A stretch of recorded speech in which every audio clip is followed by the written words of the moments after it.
Live everywhere. Daily Co's Radio on netrootsradio.com presents David Walton. Kagro in the Morning Show.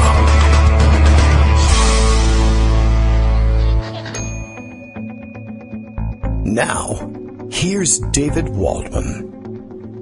Hey, good morning, everybody. How you doing? It is Wednesday, November 2nd, 2016, inching ever closer to the eventual resolution of the 2016 election. I think that is what the experts tell us.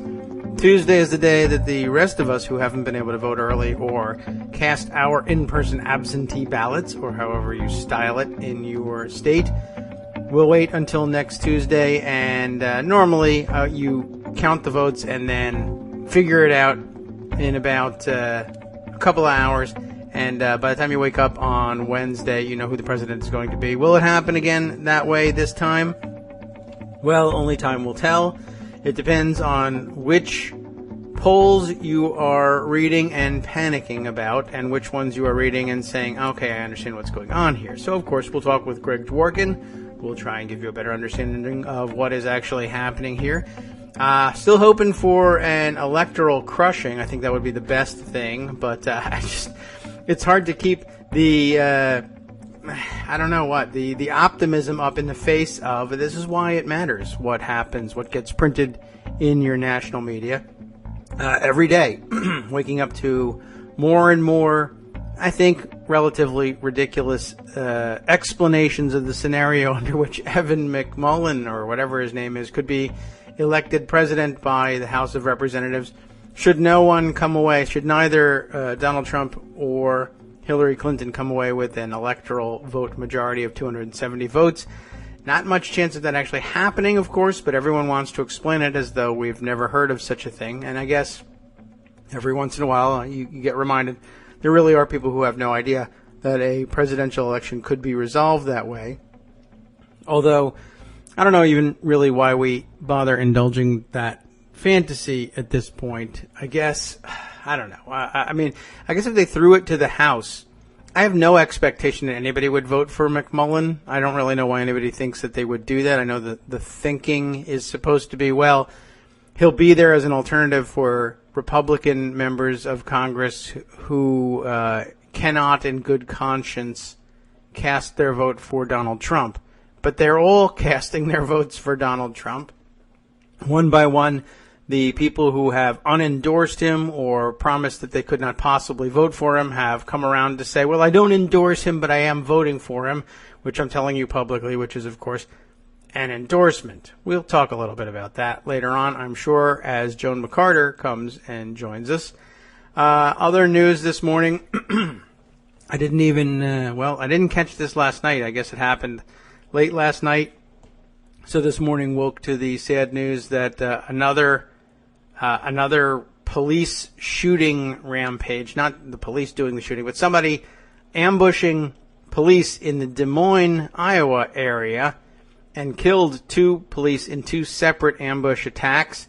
But as of airtime, they believe they have got their suspect, at least identified their suspect, and guess what? It was economic anxiety that did it. We know this because it's not terrorism, because the guy is white. So everyone, please return to your homes. There is no danger. A lone wolf, bad apple, has suffered from economic anxiety and is just expressing it in the only way they know how. That'll be the story for the rest of the day. Although, let's see, there's some pictures of him. Look, here's a shot of him. Where? I'm not sure.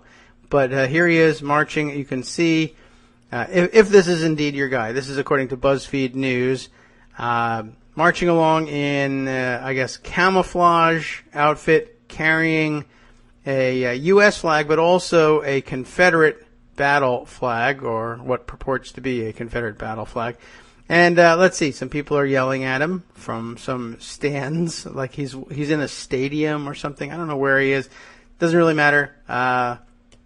But give you a sense of, I guess, something about the man. And as to why he would have done such a thing, golly, I don't know. But I guess Economic anxiety is as good an excuse as any, which is to say, there is no excuse. Okay, so let's see. And Bruce McFarling noting, after my tweet on the subject, that he's predicting that we will find out that Blue Lives Matter does not care as much when the shooter is white. Well, we will certainly find out whether that's the case. Police have had a rough week, by the way. In the course of gathering my gun fail information, I happened to notice two outstanding trends. First of all, if you are in Ohio, duck. Stay low. Ohio has been going absolutely wild with gun fail. I think at some point yesterday I realized that there had been 14, gun fail incidents over the previous 15 days. There are places in my gun fail compilations where, 4 at a stretch, the shootings or the accidents are all Ohio's in a row.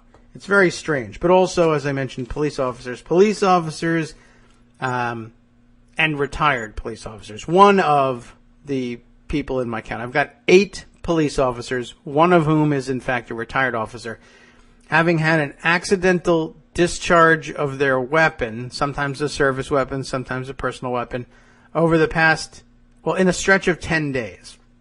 Between October 23rd and November 1st, 8 times. Once in, first would have been on the 23rd would have been the Indiana deputy who had been assigned specially to patrol the No Dakota Access Pipeline protest.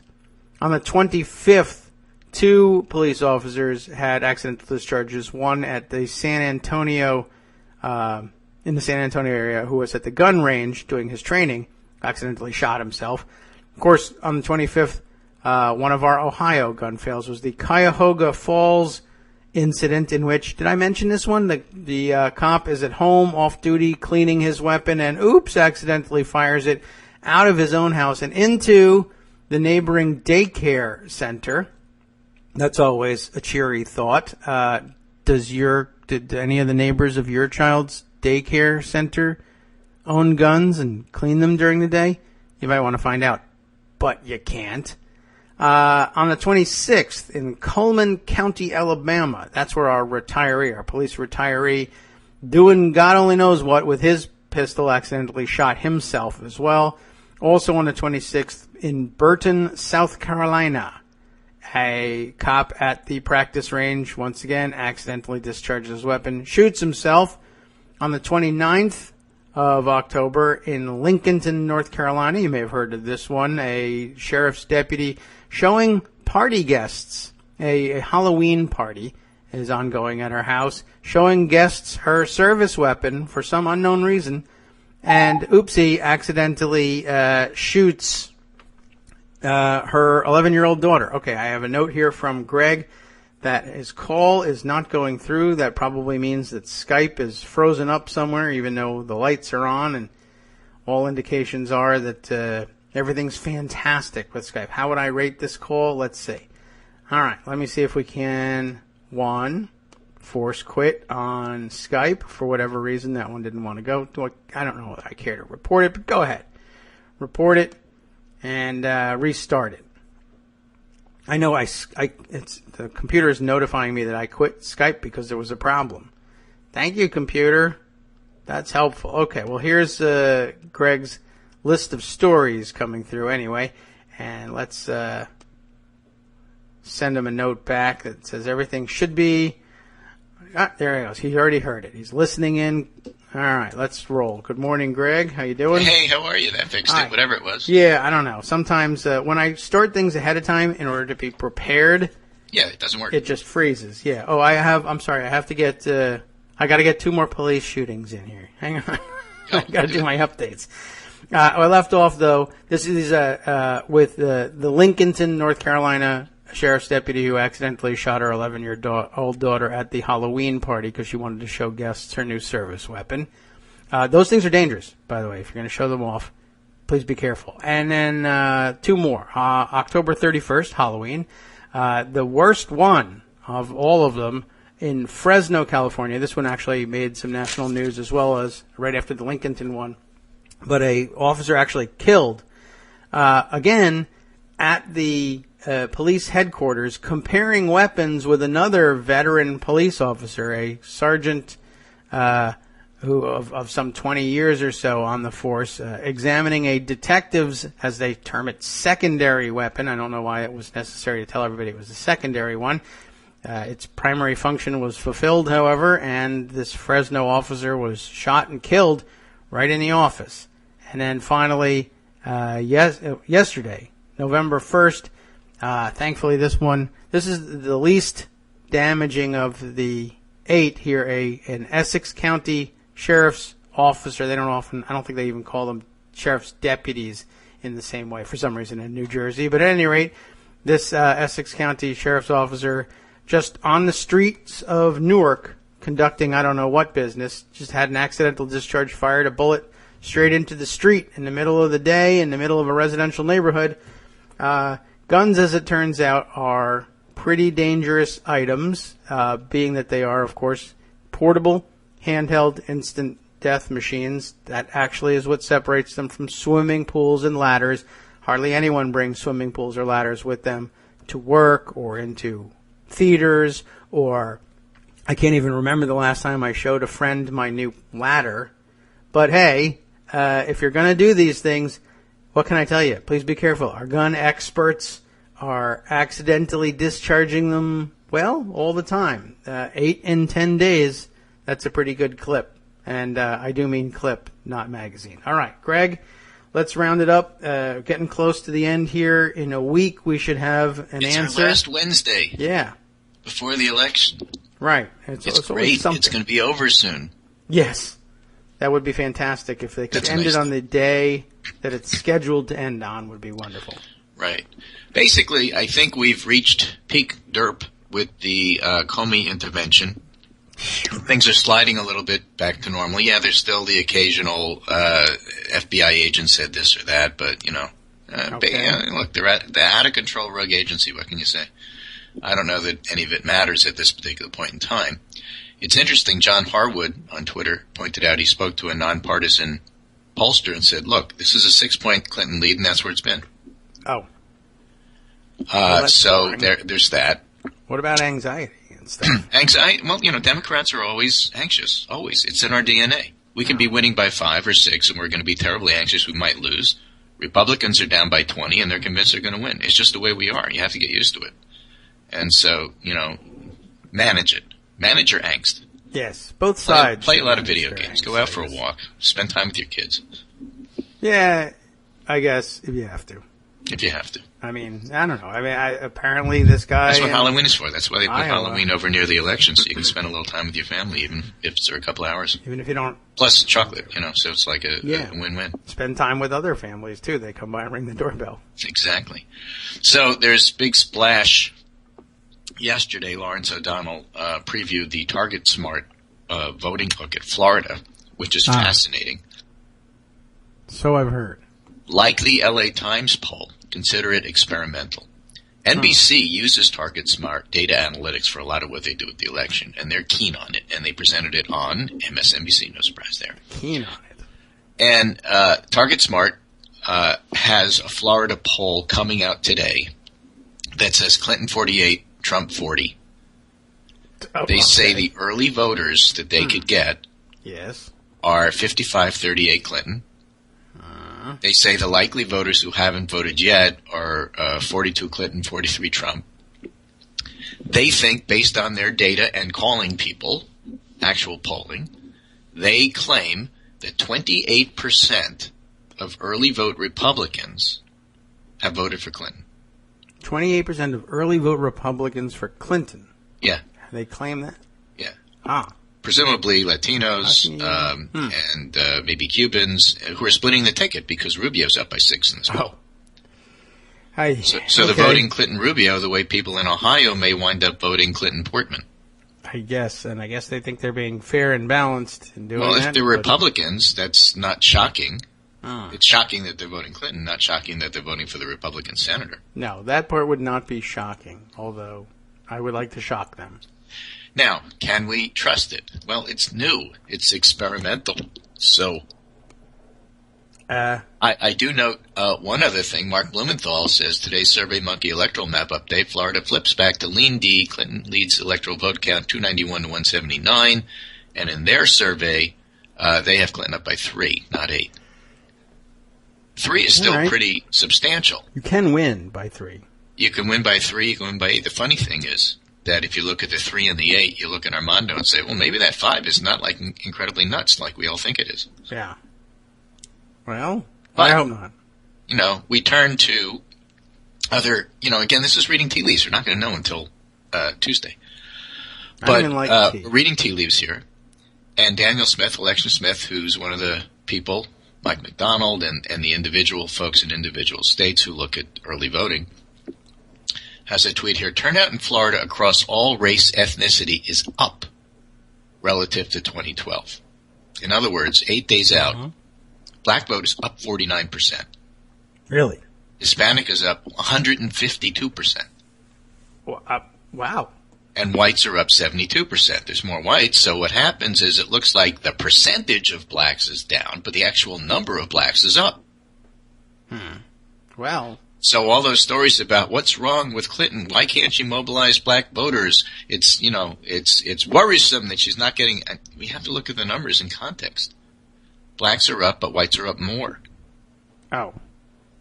Blacks are up, but whites are up more. That doesn't mean blacks are down. Blacks are up, but whites are up more. You know who's really up? Hispanics. Does that matter in Florida? Oh, yeah. The other thing that people are picking up is that there's a lot of new voters and not usual voters and sometimes voters. And that's probably good news. Probably. We don't know because we don't know how they voted. But it's probably good news for Clinton. So the Florida vote is interpreted based on what you want to see, because we don't have the actual vote yet. Oh, well, okay. But if you believe even that it's an outlier, the Target Smart stuff is interesting and somewhat reassuring. The turnout numbers in Florida look pretty good. And Steve Shell, the Florida expert, says, you know, it's going to go down to the wire. It's close. He also adds, please don't ask me about the guy on NBC who said HRC is up 28% with the GOP and up 8% statewide. She isn't. I do think she's slightly ahead, but not like that guy said. And no, I don't want to argue his methodology, why he might be right. He isn't, okay? Oh, okay. Just, you know. And this is funny. I'm laughing because this is a classic. I've been doing this for a long time, and I know what I'm talking about out here on the ground versus, the data analyst there, that new guy over there, you know, the nerd in the corner. Oh. Leave me alone about him. Okay. Well, it's classic, and Steve's not necessarily wrong. It's a new methodology. It's splashy. It's unproven. So take it with a huge grain of sea salt the way Steve does. I will. I'm running out of salt, but I get the idea. Sea is vast, you know, it's always sea salt. So he thinks that she's slightly ahead. Slightly ahead. Okay. Slightly ahead is not a guaranteed win. Slightly ahead means that if everybody shows up the way they're supposed to, she can win Florida. It's not out of reach. Don't worry about that Florida poll from Upshot Siena that said that Trump was up by 4. What matters is how people are actually voting, and in the actual vote so far in terms of who's showing up, because this is how campaigns do it. They don't know how you're going to vote. They know who their target is. They know which groups of pockets of people they want to turn out, and they go and make sure that those folks turn out, that you don't walk into the voting booth with them and see how they vote. They don't know how they vote. And so from the campaign's perspective, the people who are supposed to be showing up are showing up. And that's all you can say about it. Okay. Well, if that's all we can say about it, then... I hope that makes sense. And that's Florida. All right. Well, all right. Then there's more to say about other states, possibly? There are other states, I hear. Yes, up to 49. Yep. So as far as what we know from yesterday, and I have this all in the pundit roundup, Nevada, again, we're looking at John Ralston, and Nevada is still looking pretty solid. It's looking like 2012, and it would take a a huge change to make things happen differently. What he wrote is it still looks a lot like 2012. At this time 4 years ago, the Democrats are up 14 points in Clark County, that's Las Vegas, about 48,000 votes, and Republicans had a 2-point partisan turnout edge. It ended up at 1.6% for the GOP. I wrote earlier, if Clinton holds 90% of her base, even if Trump makes progress with independents, she could still lose them by 20 and win the state by 2 points, and that still holds true. So the Democratic firewall in Clark County is holding as of this time. And then here's a funny tweet. Tim Hogan writes, if you're wondering what the Trump GOTV operation in Nevada looks like, they're calling county Democratic chairs who have already voted, trying to get them to get out the vote for Trump. Oh. It looks like their get out the vote machine is a 1990s phone book. That's, well, okay. And that's it. That's all I got. Well, so I guess I think Nevada's, okay.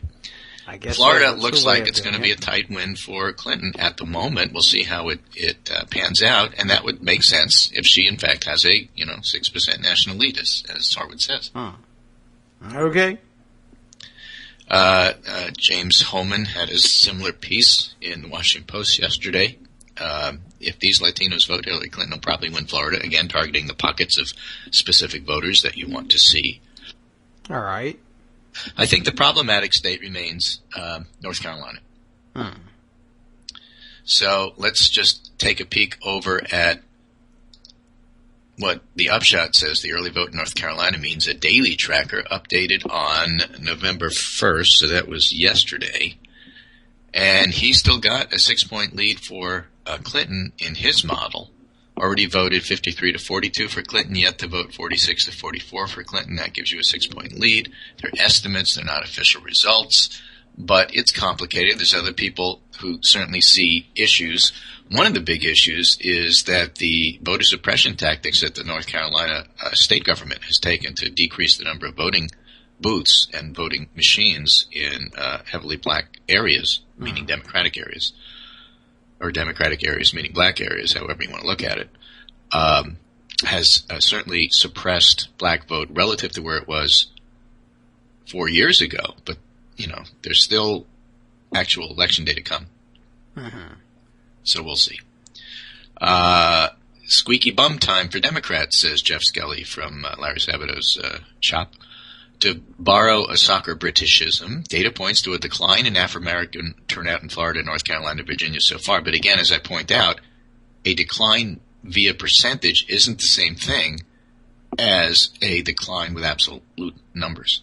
If whites turn out more, or as in Florida, Latinos turn out a lot more, the percentage of African Americans drop, but the absolute number may actually be higher. So, keep all of that in mind. But you'll like this. Just because it's Florida. Keith Gaddy tweets, we've hit peak Florida man. Driving home from a strip club, falls out of truck, runs himself over, truck hits house. That's a story. Okay. And Steve Shell, our Florida guy, said, America might think this is peak Florida man, but this is actual, down here, we call this Tuesday. We've had some stories, man. Yeah, so pretty good. So what do we have in the trackers today? Well, the LA Times has gone nuts for Trump. It's like +6, but the ABC Washington Post poll is 1 point in Clinton's favor. Toward Clinton, that is to say it's a tie. It was +1 Trump yesterday. Today it's a tie. We have that Mark Blumenthal data on Florida. We have the Target Smart on Florida. I think, as I said at the beginning of the segment, we're kind of past peak Comey derp. And we'll see how things right themselves or become a little bit more regulated. The funny thing is that there's an incredible lack of polling relative to where we were, let's say, 4 years ago. Really? Harry Enton pointed out on Twitter, just the other day, that we've only had 36 or so polls in the 10 most important states in the last month. What he writes specifically, from month before election to 9 days before, we had 80 live interview polls in 2012 in 10 states closest to the national vote, and this year 36.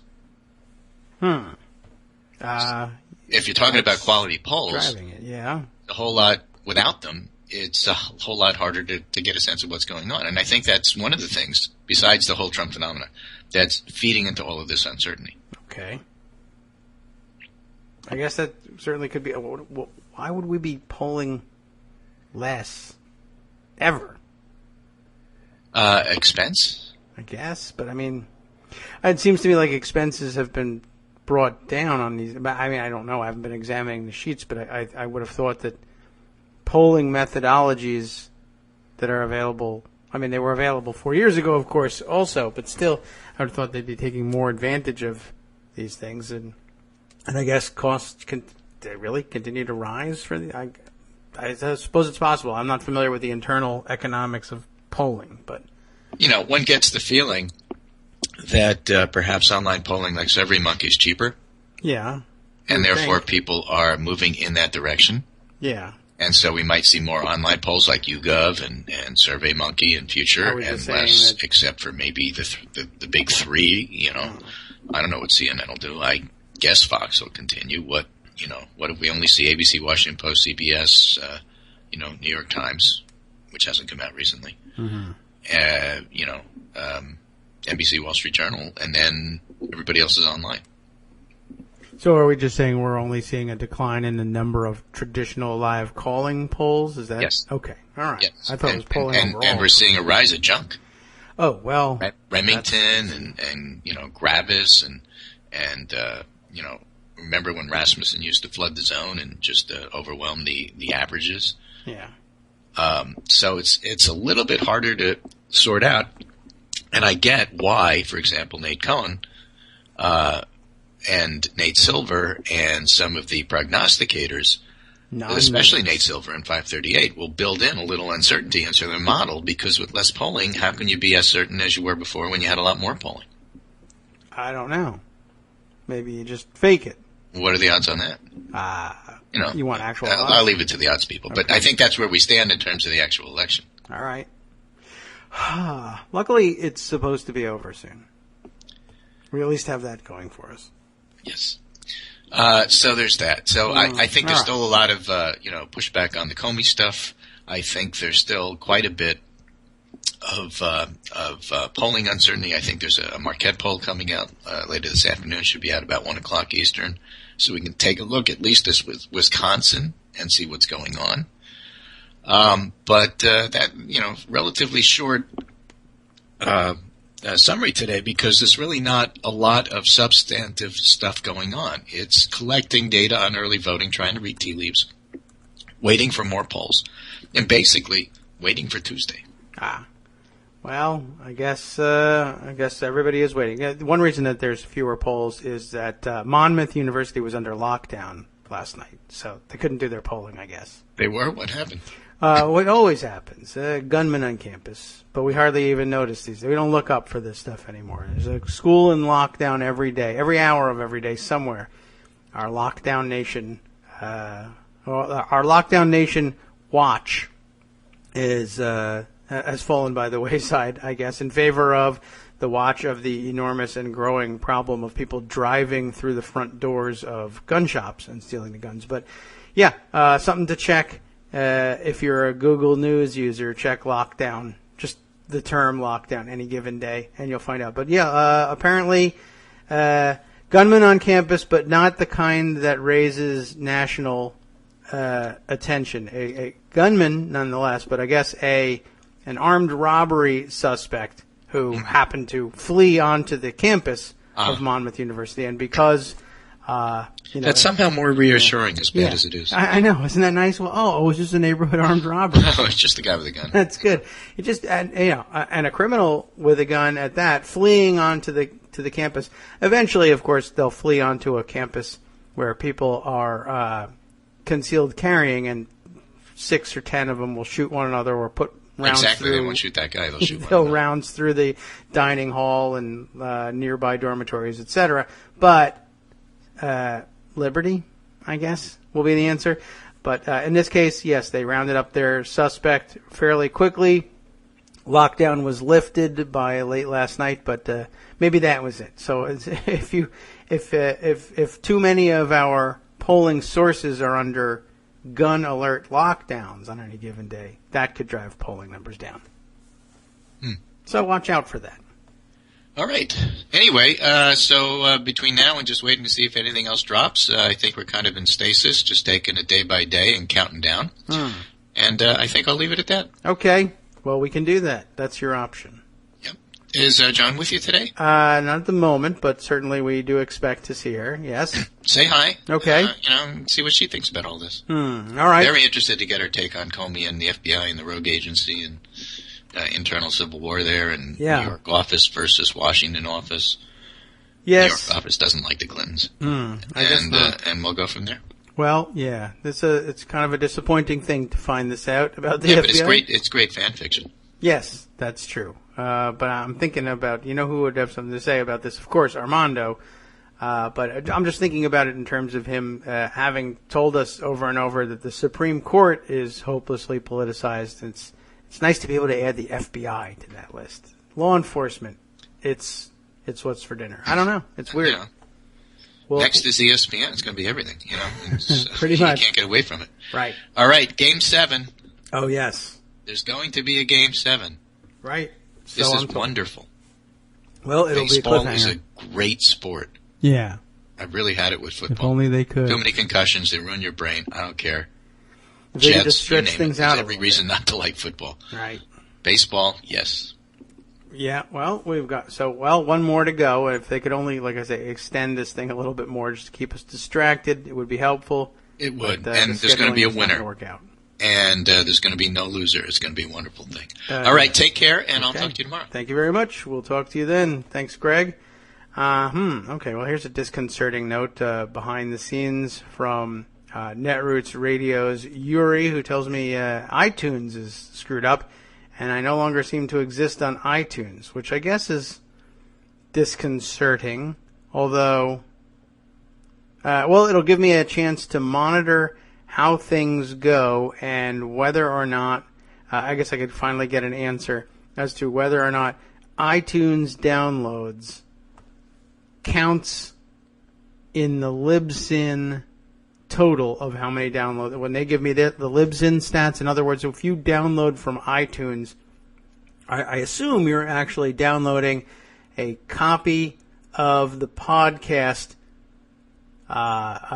collected by iTunes from Libsyn once and then distributed thereafter on the iTunes account, as it were, of which there is none. There is no. iTunes refuses to count how many times it lets people download podcasts, which is amazing because obviously the technology exists.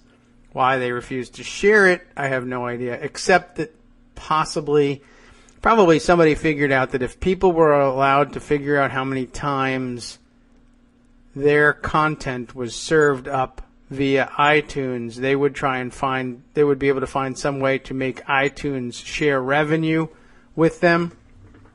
That's probably it, and so it's important that iTunes not let anyone know how much content they are able to provide their customers based on your work so that you don't get any ideas in your head about getting paid for it. Well, okay. All right. I'll find out what happened to iTunes. Maybe not. It may have something to do with God only knows what. I've been trying behind the scenes, by the way. If any of you know what the hell's going on in the world and can fix this sort of thing, I had a request. This would be the second time somebody has pressed me on this to distribute the podcast via Google and Google's podcasting application platform, but basically to put it on Google Play in the same way that you would put it on iTunes. But given that I have been unsuccessful in keeping it on iTunes, that possibly is never going to happen and may or may not make a difference. Google Play, though, it was a fairly simple thing to sign up for, except there was one point at which we hung up. Google Play demanded an extraordinarily large version of any artwork that would go with the show. A picture, essentially, for them to to use as a thumbnail, in listing your podcast, and they were concerned for whatever reason about having it be a certain size so they could feature you as a featured podcast, should that ever happen. But they wanted, I think, a minimum 1200 by 1200 pixel piece of artwork, and I didn't have it.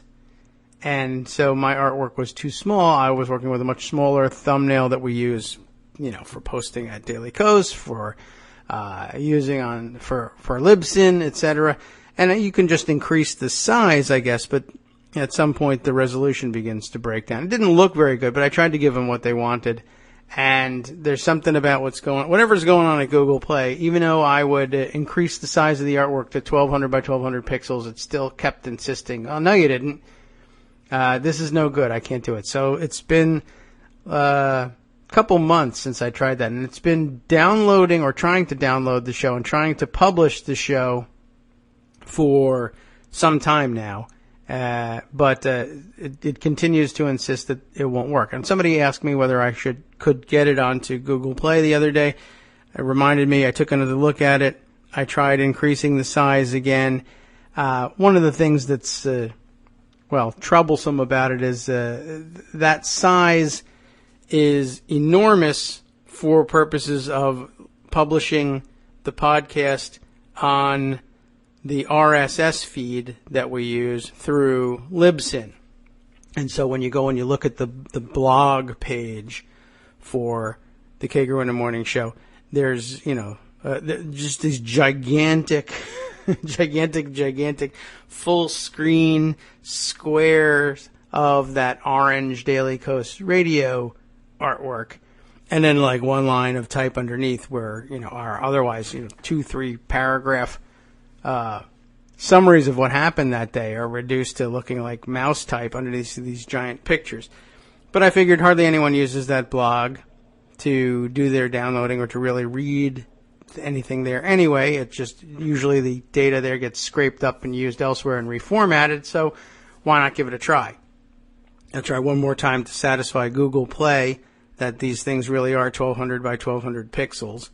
It still didn't buy it, but it sure screwed up the look of the Libsyn thing, and I wonder whether over at iTunes they said all of a sudden, this picture is 1200 by 1200 pixels. It's gigantic. It's too big for us to handle.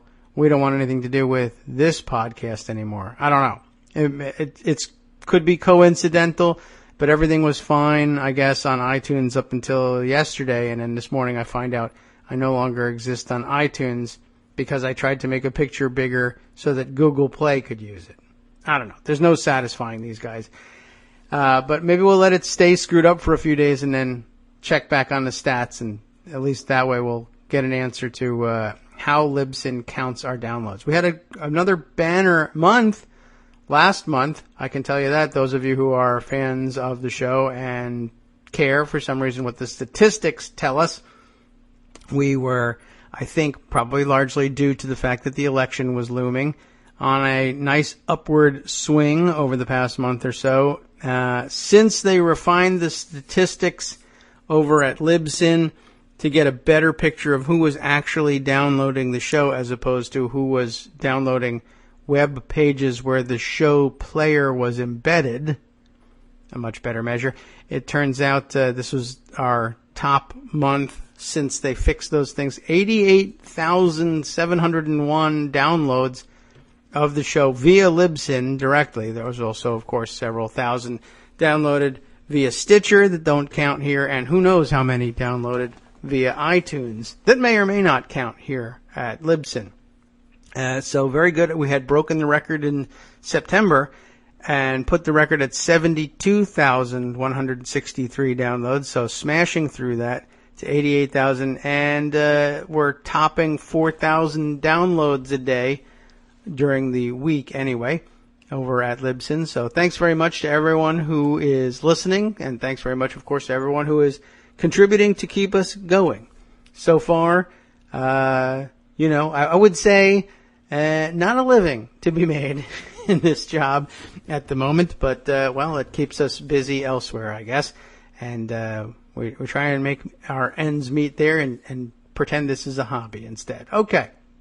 Well, if you are interested in changing that, of course, any morning post will do, any midday open thread where you see our player embedded will do, underneath which you will always find links to make donations, either a one-time donation via PayPal or monthly ongoing support via, well, you can use PayPal, or if you're into artisanal brand name type donations, Patreon available for you to use. We mourn the loss of recurrency. It's been a while since we were able to use them. Too bad that was an idea that didn't take off, but I'm told they may one day come back in slightly different form. Anyway, Patreon and PayPal still available to you.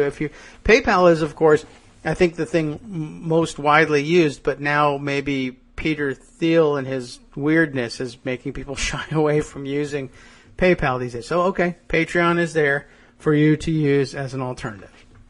All right, well, that had absolutely zero news value.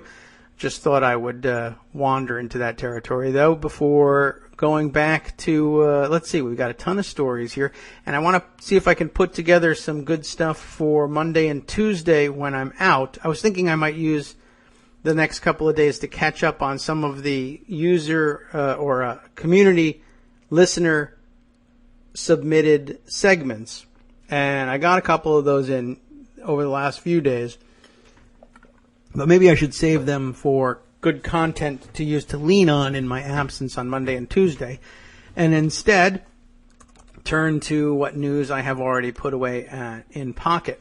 And maybe we can lay the groundwork for Joan's visit with a little news from The Hill, not the paper, although one of them I'm sure will come from The Hill, but from Capitol Hill. They are, of course, not doing anything of import at the moment. They may not even, probably not even in session at the moment. We can check with her, but that doesn't mean that the plotting is not going on. What do we mean? Well, let's see. I mentioned earlier in the show that there are people unendorsing Trump along the way. And let's see. We want to catch up on the latest of them. Okay. By the way, we have a comment or question from live listener Monica, who tweets as Mommy CA, like California, I guess 20. Are you in the 20th District of California? Is that what it is? Mommy CA 20. Do I get stats for the live show? I do. Netroots Radio has a counter that can tell them approximately, I guess exactly, how many people are hooked up to their live stream. And I think it's not that many people who are listening to the live stream via Netroots Radio. I think the last time I asked the question, we found that the answer was some 200 or so people listening to their live stream. But what we don't know is how many people are listening to the live stream via Stitcher. It used to be that you could listen to a live stream via iTunes Radio, but I think they discontinued that program some time ago. And there's also TuneIn is another popular app used by a lot of people to listen to a live stream. And I don't know if those, I can't imagine how those live listeners would be reflected in the Netroots Radio counter. I just don't think that they are. So it's really, it's pretty difficult for us to figure out exactly how many people are listening. So why?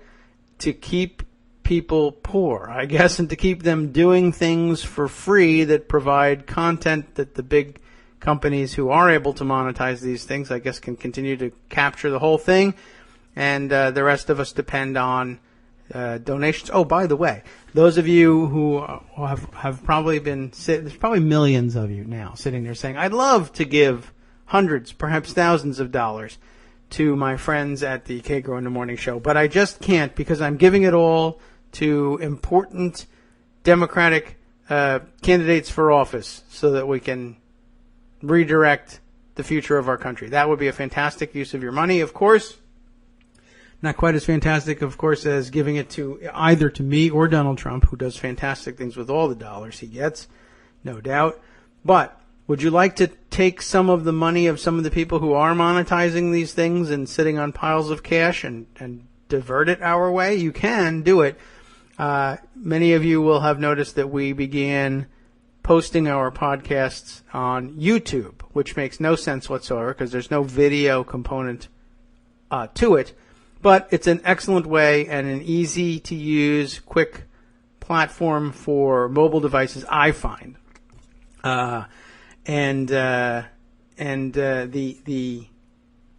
ease with which I can access YouTube on my phone makes it easy to, a lot easier actually than finding, like, say, the podcast post at Daily Kos and then playing it from there.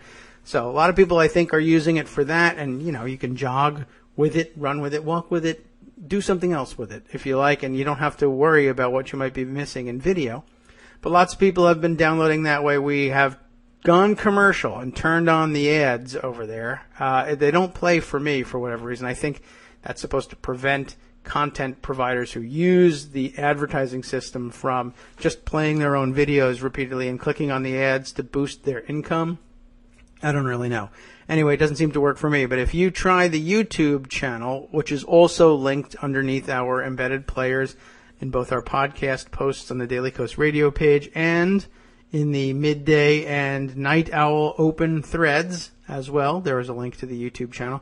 Go on over there and click on a bunch of videos. Boost our numbers. Subscribe to the channel if you like. And click on a bunch of ads. And I suppose if they're good people, go and patronize all those wonderful businesses as well. But I guess it's driven by clicks. And if you all go over there and click a bunch of things, then 1 penny at a time, in about a year or so, they'll pay us $100. That's what I'm told. So good luck to me on that one. Monica, by the way, tells us that no, Mommy CA20 is in Maryland, and she listens with TuneIn. So there we go. So what it means here, Monica, is you don't count. That's the blunt way of putting it. We can't count you. I mean, I count you. You're there. I see. So everybody who listens via TuneIn, I guess, has to send me a letter now or tweet to me and tell me, and we'll count it. And then we'll say, all right, so 11 more people listen on TuneIn, plus the 200 on Netroots Radio. I really don't know. If you want to know how many people are listening to you, you have to buy a terrestrial radio station and then pay, Arbitron or whoever does those ratings these days, whatever $1 million they want in order for them to make up numbers and tell you, yep, 600,000 people listen to your station. We can tell because radio. No idea. Anyway, so there you have it. That's my plea to you today to go over to our YouTube channel. What is the URL for our YouTube channel? I don't know. It's garbage, which also prevents me from monetizing things. But you can find the link over at on any of our podcast posts. Or again, if you can only peruse the front page or only want to, take a look for our Daily Kos Radio is live at 9 a.m. posts or the midday open threads and find our player there. The YouTube link is there. That's the best I can tell you because they give me some kind of gobbledygook when it comes to the URL. Of course, you could probably just go to YouTube and search Kagro in the Morning or Kagro or Daily Kos Radio and find it that way. That would also work. Many of you are actually internet savvy and might try that. Okay, so Congress, apparently an important player in our national policy-making system, has plenty going on, as I mentioned to you, plenty of Republican members of Congress whose new play is to say, I don't endorse Donald Trump, I'm merely announcing publicly that I intend to vote for him. As a community leader, I think it's important that you know that, but it's not an endorsement. Most famous among them, I guess, or most notorious among them, Jason Chaffetz, who still sits at the helm of the Government Oversight Committee and therefore has been in a position to promise that the Hillary Clinton administration will be a non-stop Clinton investigation extravaganza.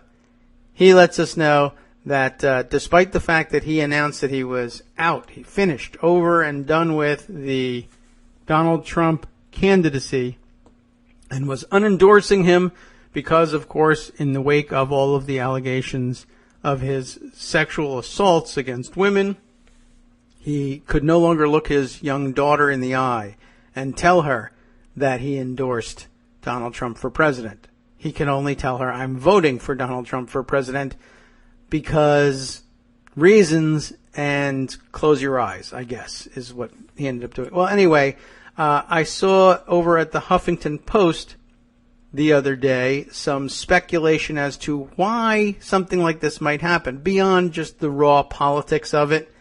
There is also the raw politics of it, because these guys live a well-rounded lifestyle. The first congressman to unendorse Donald Trump, Chaffetz that is, after the sexual assault comments, re-endorses Donald Trump. This, it is noted, as political courage. This is bravery. Matt Fuller covering this story. Jason Chaffetz, of course, Republican of Utah, the first congressman to say he couldn't vote for Donald Trump after the nominee's vulgar 2005 comments surfaced. Now, less than 3 weeks later, is back on the Trump train, sort of.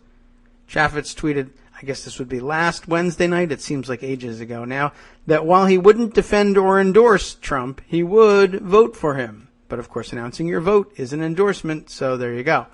It's unclear what distinction Chaffetz sees between announcing he'll vote for someone and endorsing them, because it's the same thing. But the Utah Republican seemed to think he wasn't completely contradicting himself, even though he is. Chaffetz, chairman of the House Oversight and Government Reform Committee, was quick to unendorse Trump after a recording published way back in the olden days, October 7th. Revealed Trump talking about grabbing women by their privates, we now use that as the P word, and forcibly kissing them without consent. I'm out, Chaffetz told a Utah news station. That is, I'm outing myself as a Trump supporter, I guess is apparently what he actually meant. My wife and I, we have a 15-year-old daughter, and I can't look her in the eye and tell her these things. I can't endorse this person. Apparently, Chaffetz now knows what to tell the teen because he's back in using Democratic nominee Hillary Clinton as his excuse, which will go over huge with the 15-year-old daughter.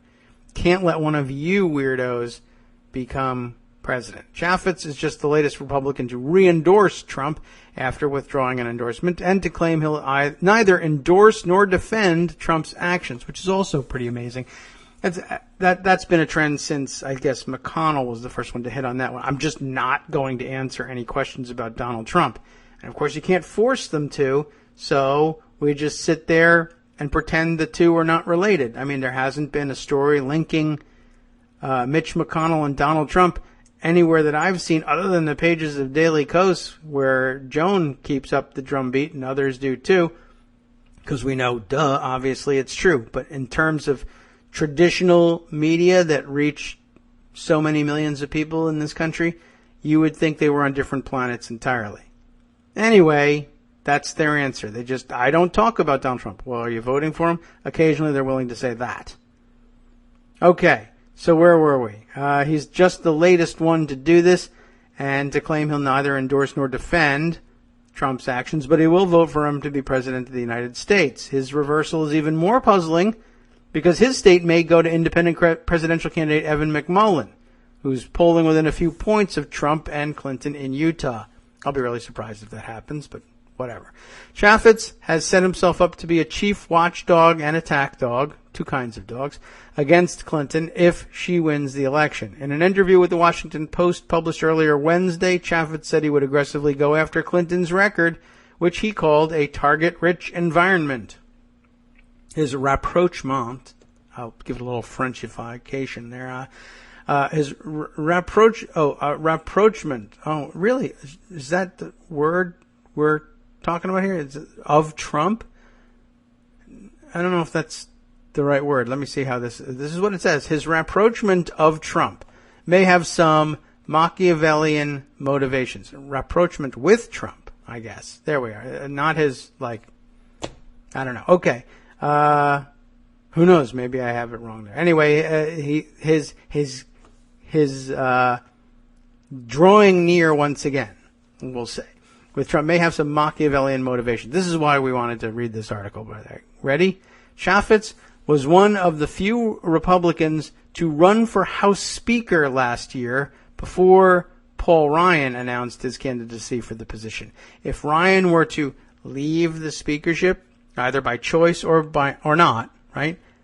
Chaffetz would be one of the first Republicans considered for the job, which is amazing in any context. I mean, he's got no record to speak of, but, I guess at the helm of this committee, that puts him in charge of hounding Hillary Clinton. This is the way that Trey Gowdy, I think, hoped to ride to the speakership. And just another indication that nothing whatsoever has been changed and nothing whatsoever has been learned inside the Republican Party. The positions of influence go to the people who are most willing to express Hillary Clinton and or broader Democrat hatred of Democrats, I guess. And the more you needle them, the more likely you are to find supporters among the rank and file of Republicans who don't have any ideas or policy initiatives they would like to see accomplished. They just want to yell at Democrats. So Chaffetz rises to that level. Paul Ryan, I guess for a while they tried to pretend he was a real policy wonk, etc. But basically, the fact that he just sort of rose to that level through maybe he's the last one to rise from outside the channel of just pure anti-Clinton fervor. But the other Freedom Caucus nominees similarly have just been, people who are outspoken in their hatred for Democrats. They certainly haven't proposed any ideas that they can ride to the speakership. So here we are. If he's in line for at least being considered he's not in line for the job. He doesn't hold any leadership post which we would ordinarily describe as being in line for the speakership. He's not a whip. He's not a majority leader, none of those positions. If Ryan were to be bounced out or just quit, Chaffetz thinks he has a shot at it. Now, the article concludes here, perhaps Chaffetz thought that if Ryan were forced out as speaker because of his tepid support for Trump, then someone not supporting Trump at all would have no shot. Or maybe he just no longer has a problem supporting someone he says sexually assaults women. That could be it. That's the conclusion of the article. But, more likely is, I think, that if he were to find an opening for the speakership or any other leadership position, I guess, he worries that anything less than announcing that he did intend to support Trump in the election would doom his chances with his fellow Republicans. So do keep that in mind. What is the likelihood that Paul Ryan will be gone? That I really couldn't tell you. At this point, it's difficult to gauge it's also difficult to imagine why Paul Ryan would have any interest in staying. It's looking more and more like the next session, whether they're in the majority or the minority, will be a disaster in terms of trying to guide the Republican conference. Here's what's scattered around in terms of that story. We have Politico from a couple of days ago, October 27th, telling us this. The Freedom Caucus, which I guess everybody's looking to as the main source of at least difficulties for Ryan. If Ryan were to be able to remain in the speakership and Republicans held the majority, and both would have to happen, of course, in order for this to matter, the Freedom Caucus would still likely be a major thorn in his side, especially with reduced numbers in the Republican conference. They would hold that much more leverage and force Ryan to look for votes from Democrats if he wanted anything to actually pass over the objection of the Freedom Caucus if they held themselves together. This story from the 27th says the Freedom Caucus is divided over Ryan ouster. So right off the bat, remember that their leverage over Ryan and the Republican conference depends on hanging together. They are instead opting to hang separately, to paraphrase Ben Franklin, or at least apocryphal Ben Franklin. The arch-conservatives, it is said here, have splintered on whether to try to take out the second speaker in just over a year. Rachel Bade is the writer on that one, B-A-D-E. The House Freedom Caucus is fractured as the bloc of arch-conservatives confronts a make-or-break decision after the election whether or not to try and oust the second speaker in barely over a year, Paul Ryan. Some members of the group are flirting with mutiny in private conversations with one another. Others are considering quitting the group if the caucus takes such an extreme measure. A third cluster wants to use its leverage over the upcoming vote for speaker to secure rules changes that would empower conservatives. But no one seems to have the slightest clue as to what they'll actually end up doing. The discord adds a layer of uncertainty surrounding Ryan's future. Republicans will return to Capitol Hill in mid-November, most likely with a significantly slimmed-down majority. Multiple caucus members itching to push Ryan further to the right have anonymously floated the possibility of running someone against him, if not to boot him, then to extract concessions from him. But you'll have to net more than 12 votes to do that, guys. But while the caucus could conceivably round up a handful of votes, the handful of votes that it would take to deny Ryan another term as Speaker, the group does not yet have a viable alternative who could get to 218 votes. Indeed, it's still unclear whether the Freedom Caucus will even go after Ryan, in part because several of its members like him, and some believe doing so is counterproductive to their mission. In general, as conservative as I am, I have consistently been supportive of our leadership because I know from the inside the equation they're dealing with. It creates an appearance that they aren't trying hard when that isn't the case, said Representative Trent Franks of Arizona, a caucus member who backs Ryan. New leadership will only be doomed to the same scenario. There is no one in the world that can change that. Probably true. Caucus co-founder Mark Meadows of North Carolina told a local radio station last week that chatter about removing Ryan was picking up steam because of the speaker's decision to distance himself from Republican presidential nominee Donald Trump. His constituents, Meadows noted, felt Ryan had been disloyal to the party, which is an amazing thing for Freedom Caucus members to suddenly be concerned about, but okay. There will be real discussions after November 8th on who our leadership will be and what that will look like going forward, Meadows said. Meadows, however, quickly walked back those comments, saying he was expressing only what his constituents are feeling and not suggesting that a movement is afoot to remove Ryan. On Wednesday, he tweeted congratulations to Ryan for helping pressure the Defense Department to stop trying to take back bonuses mistakenly given to some veterans. We never did get to that story ourselves, although I think they picked that up on the after show. That was a rather ridiculous situation. Can't argue with anybody over trying to pressure them from stopping that effort. Despite the recent flurry of speculation, there is no organized effort within the Freedom Caucus at the moment to take out Ryan, though several members privately concede they would like to. And I'd like to, what else? Give me your wish list, guys. The group has not met in person or by phone to coordinate strategy for the lame duck session since Congress went on recess in late September. Remember that? That was the month before last month. Members did recently discuss convening in Washington before Election Day, but no meeting was scheduled.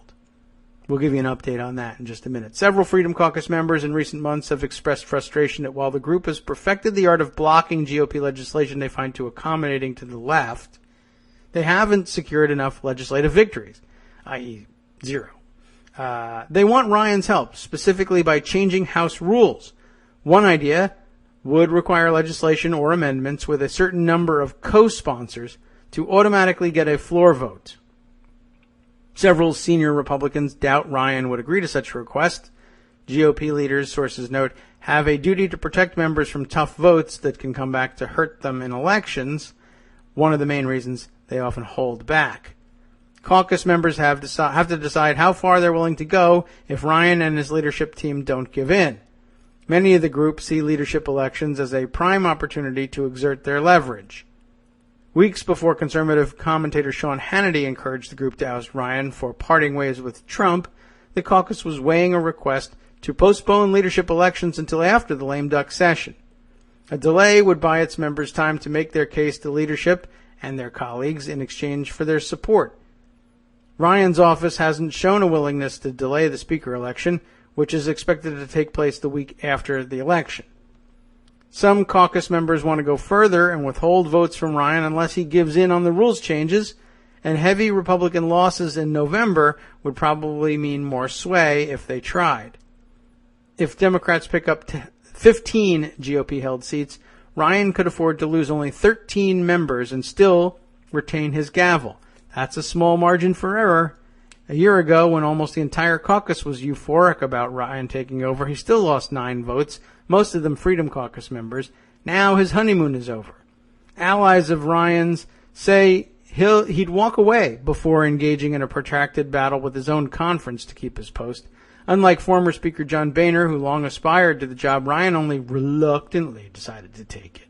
Yeah, sure, whatever. Some caucus members are skeptical that they should go this route anyway because they don't have a candidate to replace him, nor do they have, for instance, any way of replacing Obamacare once they repeal that, but that's not stopped them to date. Then the old saw about if you want to kill the king. If you want to kill the king, fine, but you have to have someone in the wings to replace the king, said one Freedom Caucus source. That's a new twist. Who added, I don't think Ryan is terribly secure either, but we can't just say Paul Ryan's got to go. The caucus could lose members if it decides to go after Ryan. Already multiple House Republican sources told Politico they expect several members not to rejoin next year. Ryan's spokeswoman, Ashley Strong, who, by the way, spells it Ash Lee, like A-S-H, then capital L-E. That's a new one on me. Ashley Strong. How did she do it? I don't know. Said in a statement that Speaker Ryan has worked hard to have an open and good relationship with the House Freedom Caucus, and he looks forward to working with them in the future. Open relationships. Republicans are into that? Okay. Well, anyway, indeed, Freedom Caucus members generally applaud Ryan for being more responsive to them than Boehner was. Ryan meets with their leaders weekly and hears them out, to the chagrin of some other top Republicans. Ryan has also helped some caucus members politically. Here's what really matters. In early October, he raised $100,000 at a New York fundraiser for vulnerable Representative Scott Garrett of New Jersey.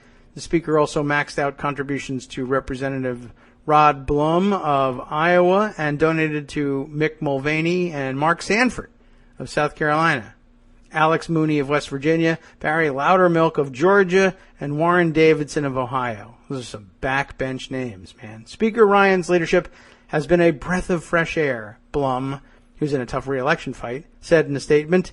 He is always willing to listen and operates the House in an open way that gives each member a voice. Something he's willing to say now that he's gotten some financial help from the Speaker. Well, that's the way those things work. Okay. Is there more news? Yes, there is. Just by way of update, Politico had this piece yesterday. Let's see whose piece this is, if I can open it up. Rachel Bade back on the case, this time with help from Jake Sherman. The latest updates are that the Freedom Caucus does, in fact, plan a meeting. But the plan was to have a secret meeting. It was supposed to be in D.C., I guess, yesterday.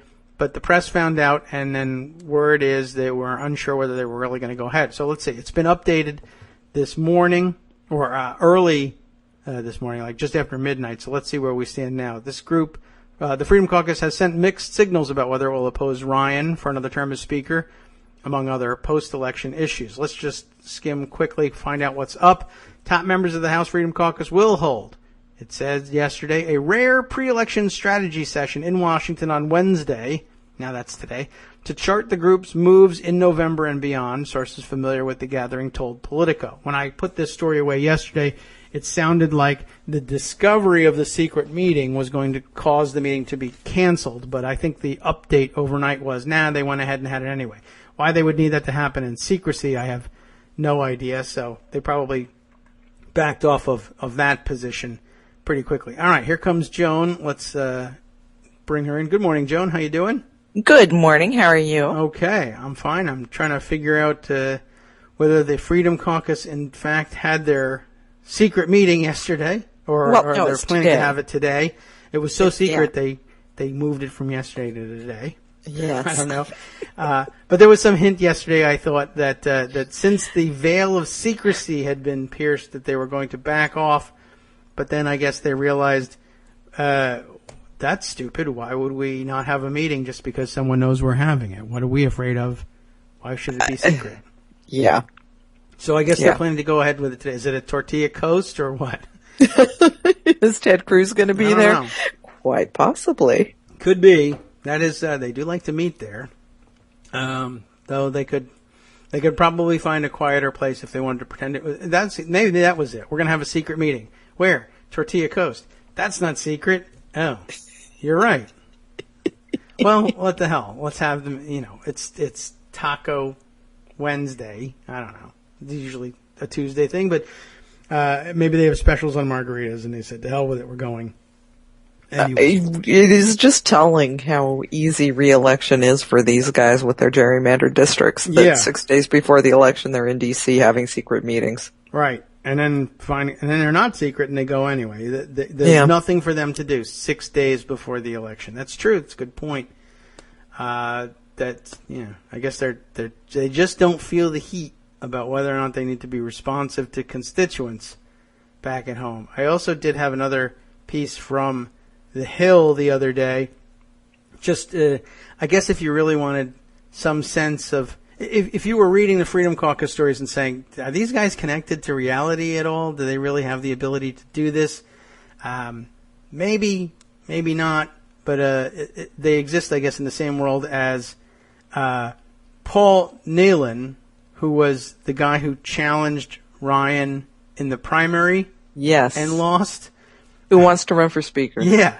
Now, mind you, of course, we've all learned, and we've all known for a while, the Speaker of the House, it doesn't say explicitly in the Constitution that the Speaker of the House needs to be a member of the House of Representatives. He just always has been, or she always just has been, but doesn't have to be. And so I guess this guy has it in his head, well, if you guys are really unhappy with Paul Ryan and you need somebody to replace him, I was trying to replace him anyway, so just elect me. And that'll work. Yeah, I mean, that'll be hugely popular among the other ambitious members of Congress who actually succeeded in getting elected. So why wouldn't we just hand power over to this guy? He, after all, is a person who has a name, who lives in the district of Paul Ryan, and I don't know what. I mean, maybe they think Paul Ryan would then resign from the House if he had to suffer the indignity of serving under his primary opponent who he had beaten. But I don't know. It just sounds like Paul Nehlen has convinced a otherwise unengaged writer at The Hill. Would you like a crazy story? Yes. All right.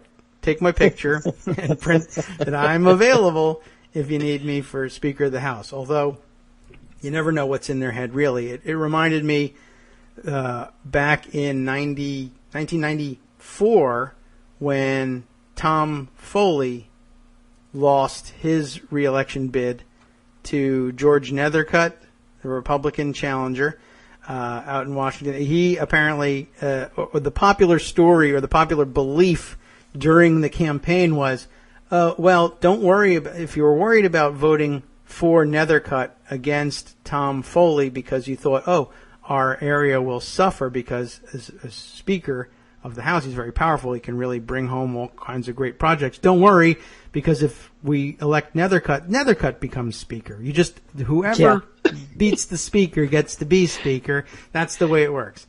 It's, of course, not the way it works. Not the way it works. And it I guess doubly so if you actually don't beat the Speaker. It's usually not going to. Well, if I don't win in the primary and also don't win the general election, I can still be the third-ranking constitutional officer in the country. And you can. It's just they didn't even like you in Wisconsin, in this area. Republicans in this district in Wisconsin didn't like you enough, but probably all the rest of the country will. Sure. Why not? In the age of Donald Trump, why not? Believe it. Believe in yourself, kids. You can do anything. You too could be Speaker of the House. Sure, why not? I mean, I'm available too, guys, if you can't settle on anybody. And you know the rules. Right. True. There's that. So I could help with that. I mean, I won't help you. But that's neither here nor there. The point is you need a name. And since there are 200 and something of you there, you surely won't be able to come up with any names. You might as well go outside. See, here's the thing. They don't have enough support. There aren't enough of them, and they're split in themselves Yes. to come up with somebody who can actually challenge Ryan. Yeah. So the closer they come to I have no idea what they're doing. I have no idea what world they exist in. Yeah, I assume they'll get together, and they've got to settle from last week. They can see that there's a story that says they're split 3 ways. Yeah. Which, they're not a group. They're not big enough to split 3 ways. I mean, they could each have their own table. But, yeah, they're not going to accomplish anything in that. Well, they could each get their own table for the 3 fractions at Tortilla Coast. They can actually accommodate them that way. So maybe that's why they're splitting 3 ways. But the closer they come to actually being able to replace or to oust the current speaker, if they retain the majority, the more is at stake, and the more that's at stake, the more the number of people who think they would like to win those stakes, and so then they all say, "Well, I want to be speaker." Well, but so do I. Well, what about me? None of them have the qualifications to do it. I'm amazed that Chaffetz finds himself in a position to believe that he's the natural successor. I think they all believe that they're the natural successor. I'm sure Raul Labrador here in Idaho thinks he is. That's the bottom line. It's part of their DNA. I guess so. Why do they all love Donald Trump so much? Because they have the same mentality. I'm the center of the universe. I should be speaker. I should be the most successful businessman. I should have the best words. I don't know. I don't know either. And I'm thrilled that they're having their secret meeting because that's always fun. Yeah. When we know about all of their secrets. They're still plotting and trying to figure out where they're going to get the most gain out of whoever that they're going to vote for speaker. The various things that they want. They want rules changed so that individual members have more power as long as the individual members are them. Right. All of these same things that they've been grumbling over. They may talk about whether or not they're going to allow the government to continue to function after December 9th.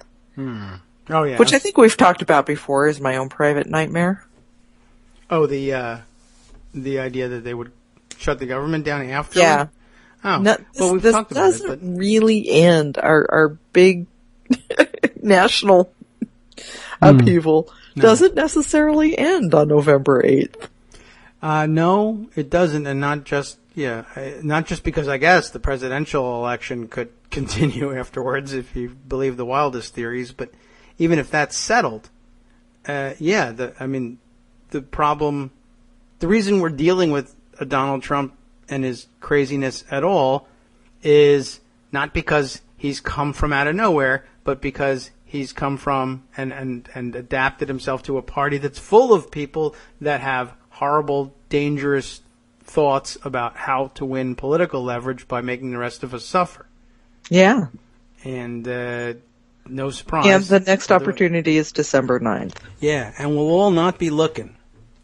Because we'll think the election's done and our path, our course is charted, and they'll get together at a secret meeting and decide, we lost the elections for leading the government, so let's wreck the government. If I can't have her, no one can. Pretty much. Yeah. In other words, the classic sexual abuser's approach to government. It really is. Huh. It really is. Gee whiz. Maybe I'm came together so well. Unnecessarily paranoid, but we've seen how these people operate. I don't think I'm being unnecessarily paranoid. Default on the debt. Yay, let's try it. Oh, we never did get a chance to do that. All right, we'll close the government. Boycott having Supreme Court nominees for however many years it takes to get a Republican into the White House. Right. I mean, they'll do anything. Pretty much. This is another thing that's got me really, really unhappy. this week. Yes. The third senator coming out and saying, yeah, I'm down with not letting Hillary Clinton have any Supreme Court nominees. Sure. Yeah, that's And pretty this is a surprising. completely normal thing, guys. Hey, you know, the Supreme Court has had only 6 people before. We could do that again. Yeah, it was a great time. When was that? Yeah, that was in the 18th century, but hey, into the 19th century. Okay. 2 excellent centuries by most measures, but not because the Supreme Court was doing so well. No. No. Well, it was a lot harder to get to the Supreme Court then. You had to go by horseback. So, Right. They had fewer cases. Right. Now, on the other hand, maybe we should go back to the old, the old circuit riding days as well. Well, that's in fact what Supreme Court justices did back in those days. Actually, They were riding. also circuit court judges. Right. So get them each a horse and send them packing. That'll work. That's how the Founding Fathers intended it. So that's how we have to do it. Yeah. You know, if you want to talk originalism, well. All right. Well, we can give it a try. It would be kind of nice if we had a larger national discussion about the fact that this is what the Republican Senate is probably planning on doing. Yeah. Well, It might be good for people to know that when they go to cast their vote for the Senate. Yes. 6 days. Yeah. Well, we spent a good 6 months on the notion that you had to cast your vote seriously for president because Supreme Court. And there's also another thing that we have to do. Of course, that would leave the House out. Wait a minute, what about us? Why don't we have to vote all the way down here?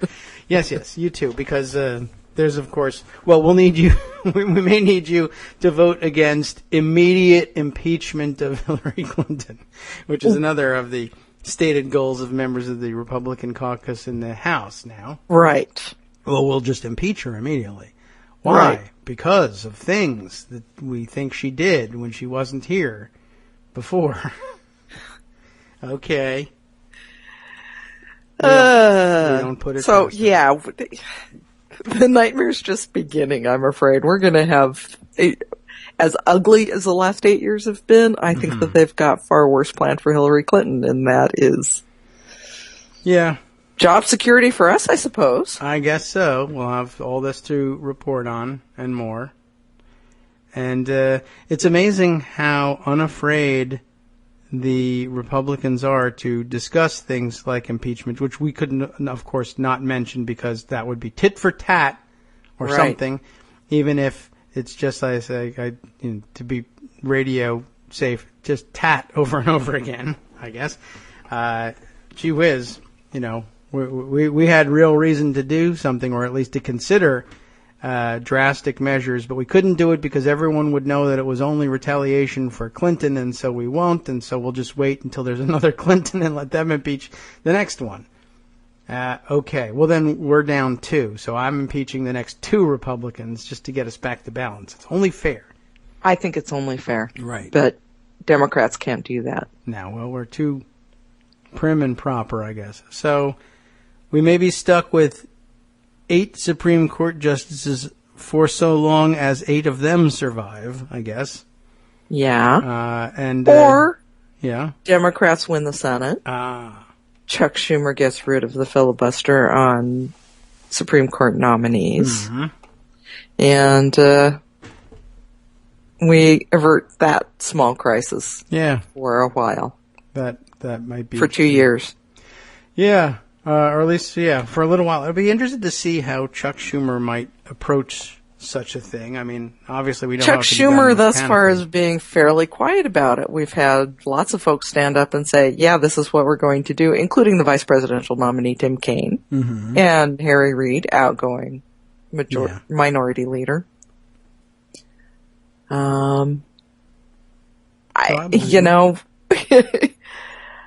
Well, Schumer needs to be quiet. It's really hard to know what Schumer is going to do.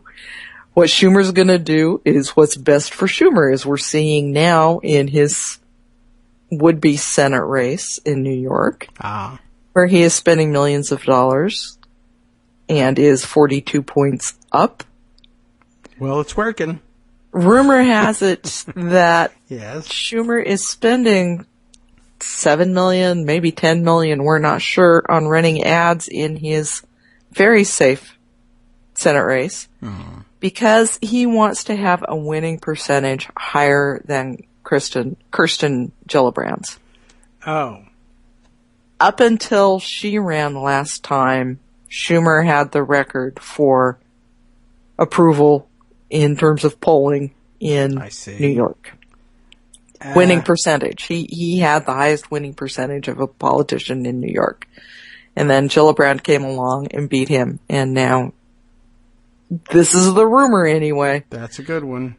That's an Chuck important wants record. to have a better winning percentage than Gillibrand. So instead of helping, say, Patrick Murphy in Florida beat Marco Rubio, the Republicans' great white hope for 2020, Yes. he's spending his money to beat his Republican opponent by maybe 45 points. Well, that's some rumor. Have you seen the trophy that you get, though? It's huge. You get to be majority leader of the House, and I'm sure it's going to make a big difference to Mitch McConnell. Yeah. Right. That'll be probably a bargaining chip. Mitch, you need to give in on this one because did you see I beat Gillibrand? Yeah. Oh, you're right. That'll really help you there, Chuck. Well, there's no telling what's going on in his head. No doubt. A puzzling guy. And I was a little concerned just because he wasn't super helpful in filibuster reform efforts before. No, he wasn't. He wasn't exactly an impediment, but there were a lot of times when he really could have. It was very easy. Other people had paved the way for him to simply say, yeah, I'm on board with this.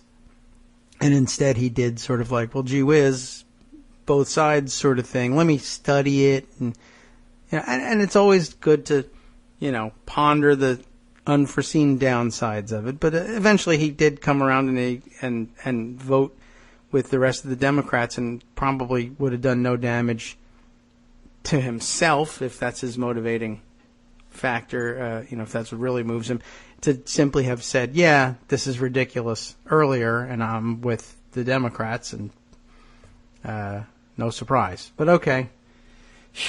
I guess there's the possibility that maybe we could get him to do something even more sharply partisan somehow. I wonder if we... It's all going to depend on how this makes Chuck Schumer look. Yeah. I think. And you would think that standing up for the Constitution, for the advice and consent duty senators have, would make Chuck think, okay, this is what we have to do. We have to make sure that Hillary Clinton gets to appoint Supreme Court nominees, because that's kind of a big deal. Yeah. On the other hand, he's going to be looking at 2 years ahead when Republicans have a much better map for the Senate. Mm-hmm. And he doesn't want to lose the Senate majority. Right. He doesn't want to give any ammunition to Republicans to lose I don't know. I don't know what he does. Well, I don't know. Maybe we can. He can change the rules to eliminate the filibuster for Supreme Court justices, and if he wants to win Democrats back and be even more sharply partisan than anyone else, then change the rule back afterwards. Just go ahead and do that. That's doable. And, it could happen. Why not? Sure. It could happen. The first time they actually executed the original, before they called it the nuclear option, they actually did change the rules on the filibuster and then voted to erase their own precedent immediately afterwards. Right. So, hey, go for it. Why not just do something fun like that? And then all the Democrats that were angry at you for not helping in Florida will somehow, I don't know, some of us will cheer. Although if there needs to be a decent interval in between, I think. I think so. All right. I think that we're looking ahead to some interesting relationships with Chuck Schumer. Yes. from the progressive base. And he likes to, yeah. I mean, for a guy who, at heart, he is generally speaking a stalwart liberal in almost every sense, but he loves keeping activist progressives at arm's length. Yes. I am not certain why that is, and I guess maybe it comes from, running with an uptown crowd, maybe. But okay, that's just the way it is, and it's not fun, but I guess you could say we're used to it. President Obama wasn't really much of a progressive activist cuddler either, so no, he wasn't. No, he wasn't. About that. Okay. But we have to get there first. Yes. Well, you're right. One thing at a time, I guess, and that's what he's counting on, and fine. That's a decent deal. Let's finish this election out and fight with him later.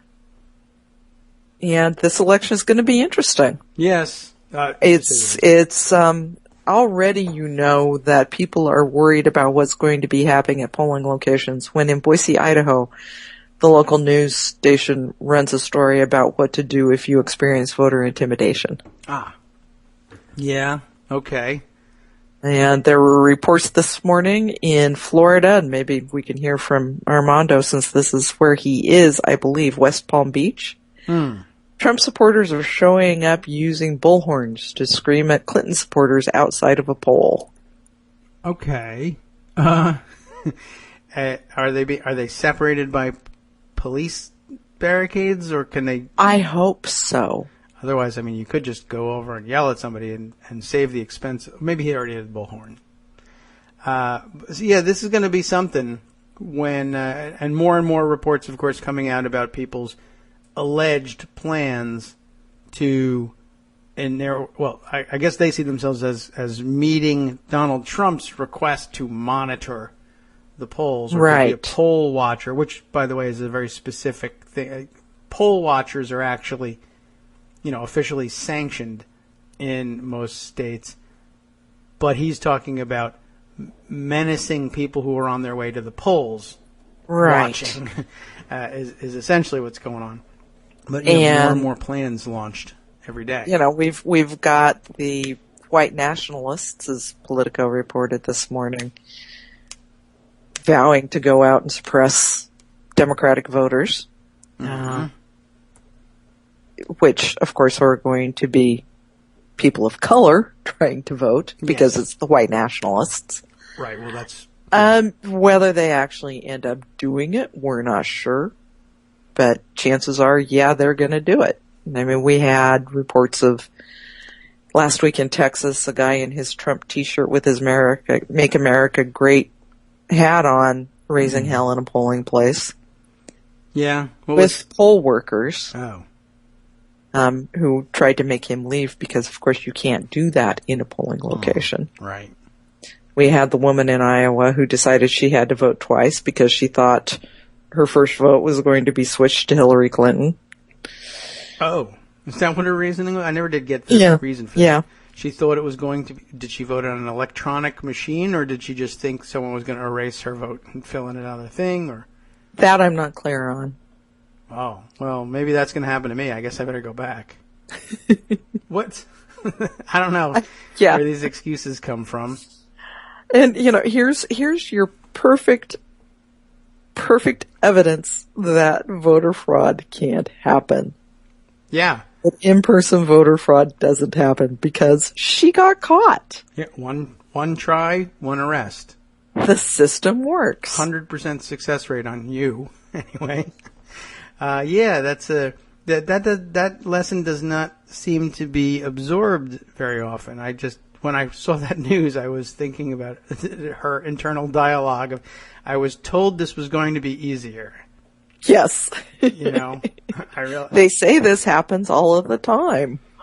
It's amazing that, I don't know. I mean, there's just no understanding the mentality, I guess. Because, of course, they're always out there pushing for laws that say, you should have to show your photo ID when you show up to vote. And so, I mean, I assume when she went, they asked her for her photo ID. And then they said, well, hell, look at this.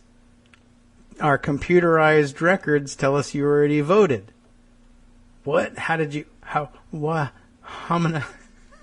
don't know what she thought was going to happen. I don't know either. Although maybe she thought, maybe in her mind, she was going to say, well, oh, no, I know it says that I voted already, and I did. But as you know, George Soros changed my first vote.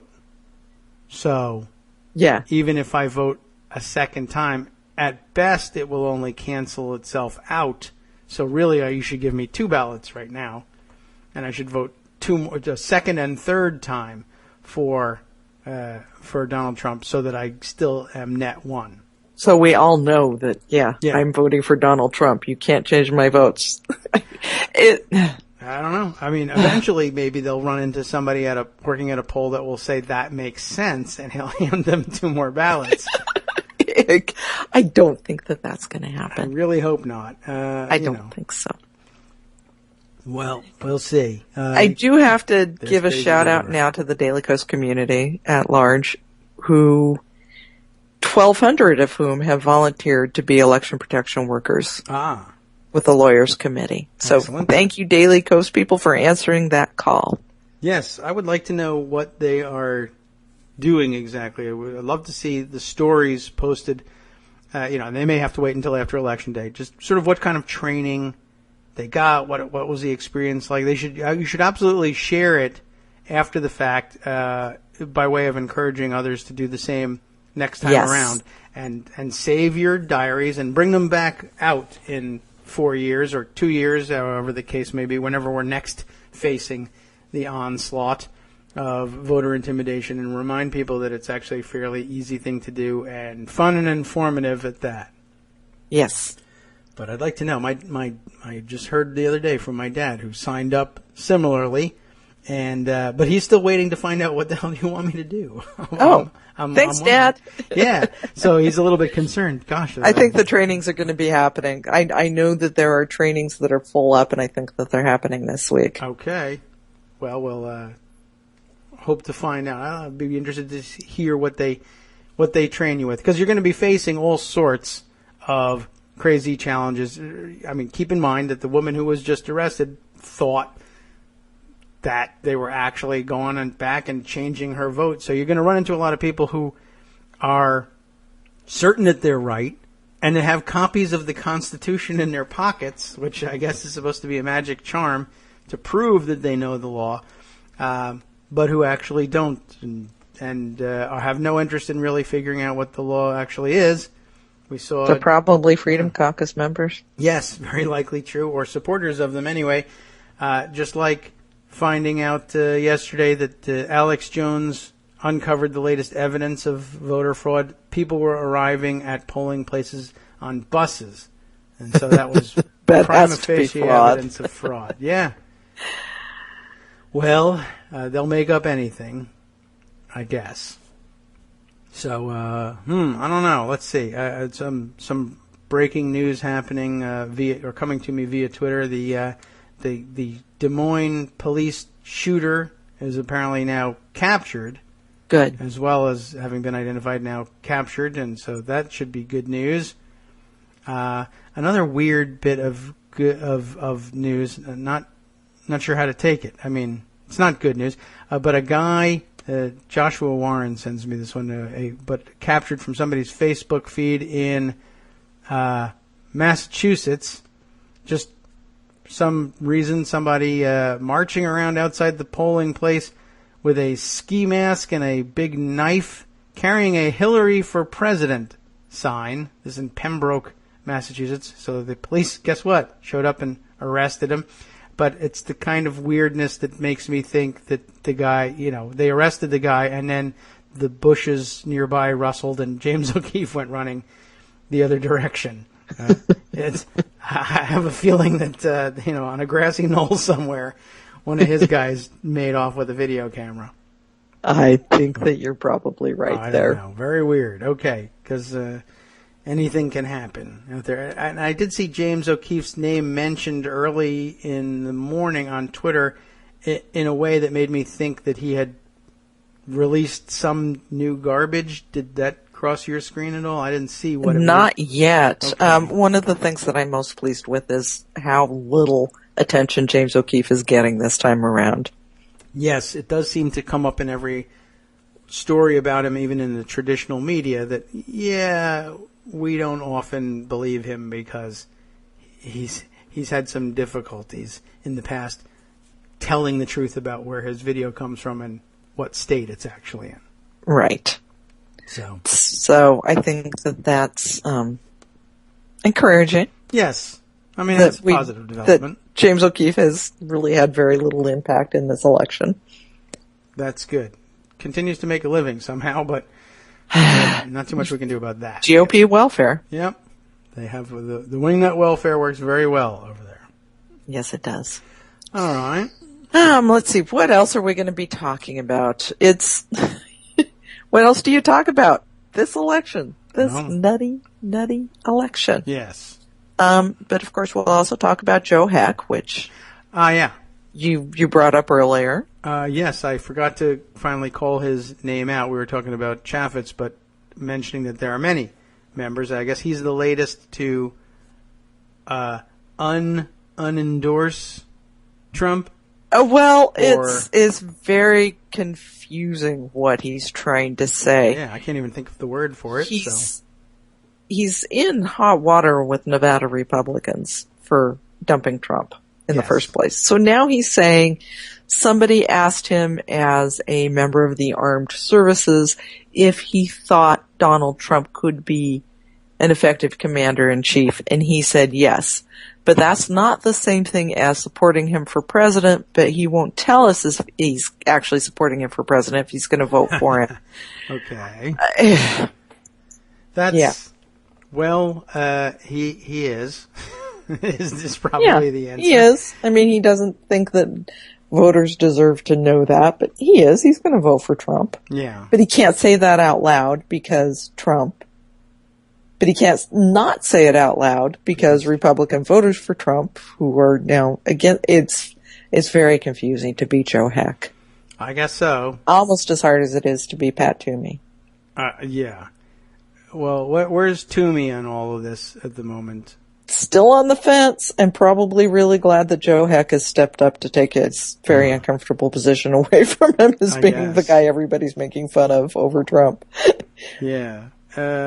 Now, the last couple of days that I've seen, anytime that they announce polls are tightening or somebody found Trump in the lead somewhere, that the stock market takes a dive, which is kind of interesting, considering, I mean, I would have thought that, at the outset, I guess we were all supposed to believe that the key selling point of a Trump candidacy is that stocks would go through the roof because he's an awesome businessman and billionaire. But in fact, it goes the other direction, and I would have thought, I wonder whether that weighs on Pat Toomey at all. Now, I guess he's no longer. Is he actively affiliated with the Club for Growth anymore, or did the Club for Growth just become too right wing for even Pat Toomey? Because that's where he got his start. Yeah, I'm not sure. I don't even know if he's affiliated anymore. It'd be awfully hard to be when you're representing Pennsylvania. Yeah. And yet that's kind of where that's where he got his big That's where he got to start. That's start. who Pat Toomey is. Yeah.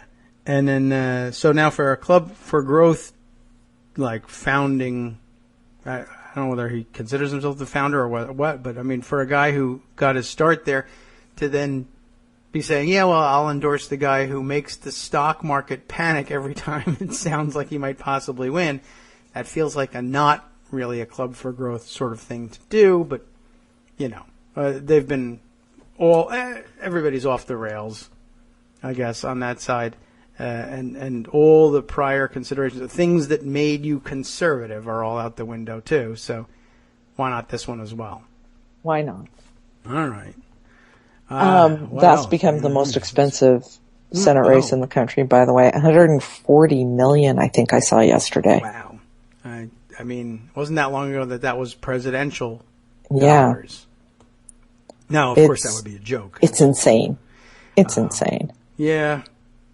Well, if that was the growth that he was for, then the club's doing well. There you go. Maybe that's it. You know, you don't even hear about the Club for Growth anymore, though. No. Since we got the Tea Party and right. The Club for Growth whatever never else we have with Donald Trump. Right. No, they never were interested in calling for people's assassination. So that's, what a snoozer. Yeah. Who cares? Yeah. Bunch Speaking of Washington which, insiders. Yes. Richard Burr, Yes. He also, which, wow, he is not a very smart guy. okay.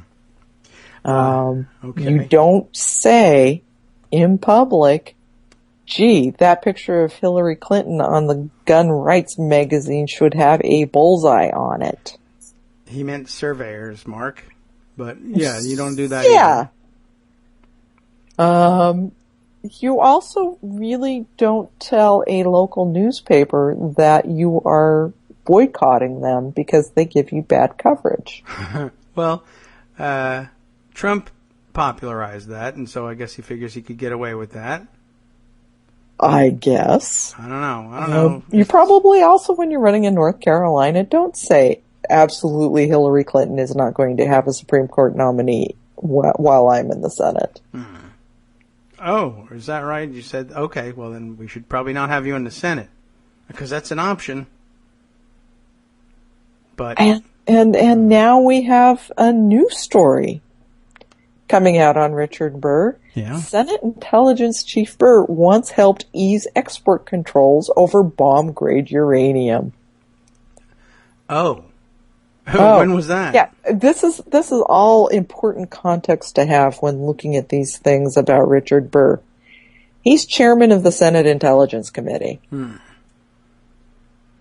Okay, and he's the one who's supposed to be providing oversight to the CIA, to a certain extent the FBI. Yes. Not that the FBI Maybe needs we any want oversight. somebody with a little bit more judgment. I in guess that position. so. When did he do that? Do we know? I just saw the headline. Let's click over. Yeah. Let's see. Where are you finding that? This is McClatchy, Okay. published last night. And he played a central role 11 years ago in relaxing U.S. controls over the export of bomb-grade uranium. 11 years ago. Okay. Yeah. Wow. He won passage of controversial legislation to ease restrictions on use of shipments in 2005 because he wanted to ensure a steady supply of medical isotopes. Oh. Yeah. Yeah. That's okay. Why that? So we're okay. I don't know what to tell you. I mean, bomb-grade uranium. Yeah. Medical. The kind that we used in the bomb against Hiroshima and Nagasaki. Yes. But this is medical uranium. Right. Okay, I mean, good excuse and all. And I was 11 years ago. He wasn't the Senate Intelligence Committee chairman yet. At that point, but, no. Yeah, okay. Well, you serve long enough, there'll be many things you live to regret. It's just bomb-grade uranium. I don't know. Maybe red you flag. don't loosen controls on that. Yeah. Maybe, 2005, we'd seen 9/11.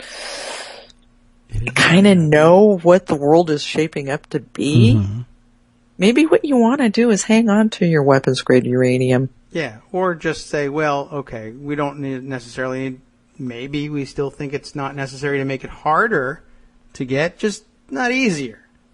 Yeah. I don't know. I don't remember what that measure was, and I'm sure that there are probably some embarrassing votes all around. Yes, there always that are. Measure. There's always something. But, yeah, that wouldn't have occurred to me to bring something to the floor, and nor even for somebody like Richard Burr, who generally speaking is, can be found on any given day saying, yeah, the stupid federal regulations are killing business on XYZ. I bet you there's hardly anybody in North Carolina who was, on street corners, with signs, honk if you think the meddling federal government is making it too difficult to export radioactive isotopes for medical research. Right. And Zero. meanwhile, the meddling government should have access to your email. Yeah. Oh, right. Yeah. Well, obviously. And you can't have an encrypted phone. No. But bomb-grade uranium. I'm sure there was zero lobby among the grassroots, naturally, for loosening federal regulation of bomb-grade uranium. That's typically one that you can even get a libertarian to say, well, okay, that's something. Maybe not such a good idea. Well, I'll have to look that one up. Maybe you can, if you get a chance, shoot that. I can't say shoot with Richard Burr. Send No, you don't want to say shoot with Richard Burr. that link to me. I would like to. I'll share that with everybody, and we can do a little bit more research on that one too. Thank you. It's already here. See, you're better than FedEx. Ask and you shall receive. Mm-hmm. Okay, because it's you. Okay, pizza. I don't know. I'll try. Okay. Well, let's see. What other fun things might we round up here before sending you back to work? Well, we've got some legal stuff happening around voter suppression. GOP is very much in trouble. Donald Trump is very much in trouble. So there are lots of last-minute legal wranglings happening. A brief due today in vote caging and the DNC's charge that the consent decree has to be extended. Yeah. The one going back to 1981 when the RNC was suppressing the vote. Yeah. And that has curtailed them from doing various tactics since then. Yeah, they're doing them again. And a second court hearing that's happening today in Nevada on explicit voter intimidation charges. So we're keeping an eye on that. Yeah, that one, the RNC one worries me a little bit, only because, of course the election is just around the corner, and I'm wondering if they take their cues from their nominee, they simply say, so we're ordered to detail our security efforts. What if we don't detail them? Yeah. Well, usually we've got say, evidence from the DNC, from poll workers, poll watchers in the DNC who have said in Nevada, RNC volunteers are showing up saying, yeah, I'm with the RNC, but I can't tell you that because I'm not supposed to be affiliated with them because consent decree. Yeah. But anyway, this is who I am.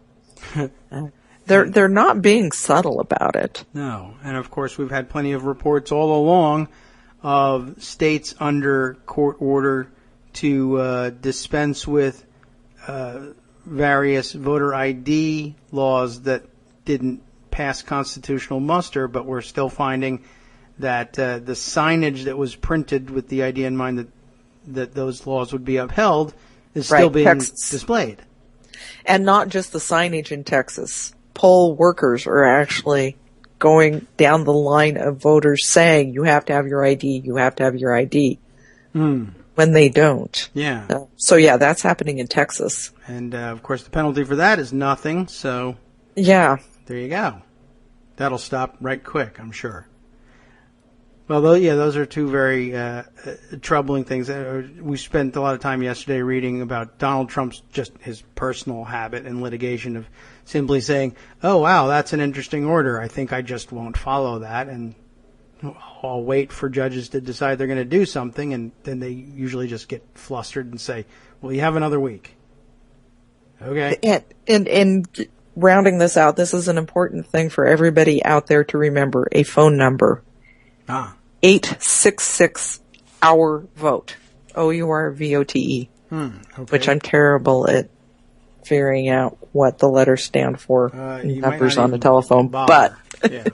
866 our vote. When you're at the poll and you see something bad happening, that's the election protection number. They will give you assistance. Okay. Well, yeah, you should. Everyone should write that on your hands, like Sarah Palin. Yes. So you can remember it. That I will give you a pass. You're allowed to write on your hand for that one. Okay. Well, that's, important too. And, we'll find a lot of weirdness happening. It's important to get informed about those things. I'm sure that there will be places. I can tell you now that if I was waiting in line inside of a polling place in Virginia and took out my cell phone to report something, that the election workers would say, you can't use that in here. Right. So there's going to be some weirdness happening for sure. So what you need to do is take out a gun And if they try to tell you can't use it there, waive your Constitution. That apparently will work. That one in Virginia and elsewhere they will not take from you on your way. There's a lot of uncertainty too, and a lot of sheriffs not sure what to do with reports that people are wearing guns to the polling places. They haven't ironed that one out yet. So whether or not you're able to report anything on a cell phone, that too will be, I guess, problematic. So hopefully, cross our fingers and don't see anybody arrested for that one. Although I guess they'll use any excuse in some places where it's highly questionable sometimes what side the police may be on in this contest. All right. Okay, so I've just found all of the phone numbers. Wow. 866 Yes. 687 8683 for English. Okay. 888 839 8682 in Spanish. Yes, we'll have to translate that. 888 274 8683 in Asian languages. Ooh. Yes.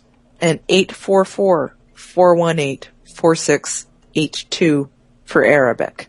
Wow.